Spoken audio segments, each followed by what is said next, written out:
여러분 안녕하십니까? 오늘부터 사마천 사기, 그 중에서 화식전에 대해서 강의를 시작하겠습니다. 역사는 누가 언제 어디서 무엇을 어떻게 왜 라는 육하 원칙에 의해서 기록되고 또 이 원칙에 의해서 관찰되어야 합니다.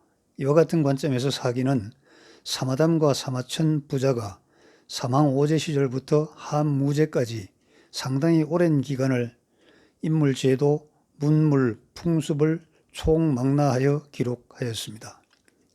기록하는 방법은 연월일순으로 기록하는 기전체가 원래 역사서술의 정형이었지만 사마천은 인물과 사건을 중심으로 하는 편년체 기록 방법을 사용하였습니다.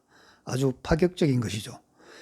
이 편년체에 의해서 황제와 왕조 중심의 본기가 12편이고 지방 제후를 중심으로 한 세가가 30편, 그리고 연대기인 표가 10편, 경제, 제도, 문물, 종교 등 사회 현상을 망라한 서가 8편, 그리고 영웅적 인물을 중심으로 한 열전이 69편인데 사기에서는 이 열전이 사기의 꽃이라고 불려지고 있습니다.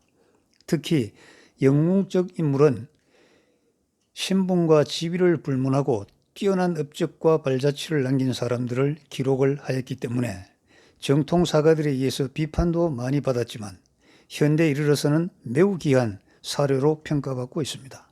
그리고 사기를 왜 기록하였는지 스스로 밝힌 태사권 자서 1편을 포함하여 총 130편입니다.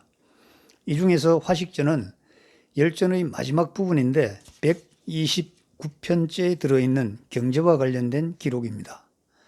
사마천은 왜 사기를 저술하였을까요?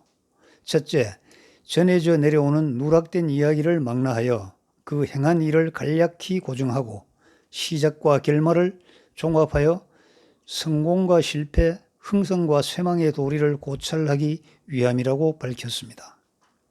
역사서를 기록하는 사마천에게 상대부 호수가 물었습니다. 춘추가 있는데 왜 역사서를 저술하려는가 하고 질문을 하자 사마천은 이렇게 대답을 했습니다. 황제의 밝고 거룩한 덕을 천하에 알리는 것은 사관이 할 일이라고 말이죠. 그리고 마지막으로 아버지인 사마담의 유언이 있었습니다. 사마담은 주공이 사망한 지가 500년이 지나서 예가 무너지자 공자가 춘추를 기록하여 율법으로 삼았는데 공자 사후 500년이 지나자 법도가 또 혼란해져 버렸다. 그래서 역사서를 다시 저술하여 시서예약의 근본을 밝혀 후세의 교훈으로 세움이 절실하다고 아들인 사마천에게 당부를 하고 숨을 거두었습니다. 사마천은 사기를 기록함에 있어서 객관의 주관화와 주관의 객관화를 적절하게 융합을 시켰습니다.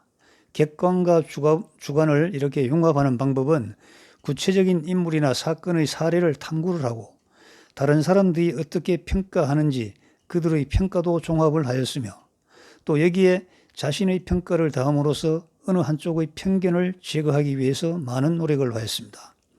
지금 우리나라에 보면은 정치인들을 중심으로 무슨 빤히 요즘 들어서는 대깨문이니 하는 이상한 비어들이 난무하고 있습니다. 이들의 공통점은 주관은 매우 강하지만은 객관은 완전히 실종되었다는 것이죠. 자기들 이외에 다른 사람들이 자기들을 향하여 어떤 시선을 가지고 있는지에 대해서 스스로 귀를 막고 눈을 감아버리기 때문에 정말 용맹하게 주장은 할 수 있으나 사회를 위한 화합이나 사회의 발전을 위한 노력에는 상당히 소홀하기 때문에 많은 비판을 받고 있습니다.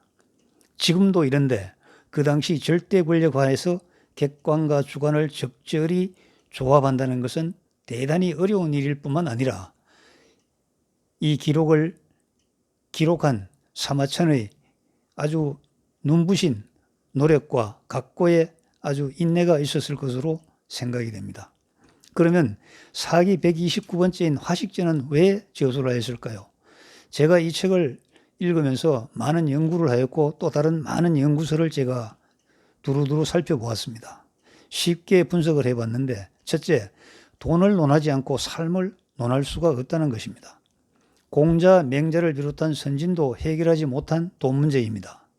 사마천은 생식기를 제거당하는 궁령을 당한 것이 결국은 돈이 없는 가난 때문이었다고 스스로 자인을 합니다. 돈은 만악의 근원이라고 공자가 얘기했지만 역시 공자도 만가지 불화의 원인이기도 하다고 밝혔습니다. 그러므로 사마천은 착하게 벌고 불리고 지키면서 이웃을 위하여 존경받는 부자가 될 수 있는 방법을 찾았고 3000년의 역사를 관찰한 결과 의로운 부자들의 사례를 발견하여 제시함과 동시에 재화를 증식하는 원리를 발견함으로써 이를 후세에 남겨서 후세인들이 지혜로운 사람들이 이대로 하면 반드시 원하는 바 달성할 수 있다는 것을 명확하게 설명을 하였습니다. 다음 시간에는 사마천의 일생에 대해서 간략하게 짚어보고 그리고 화식전 본문으로 들어가도록 하겠습니다. 감사합니다.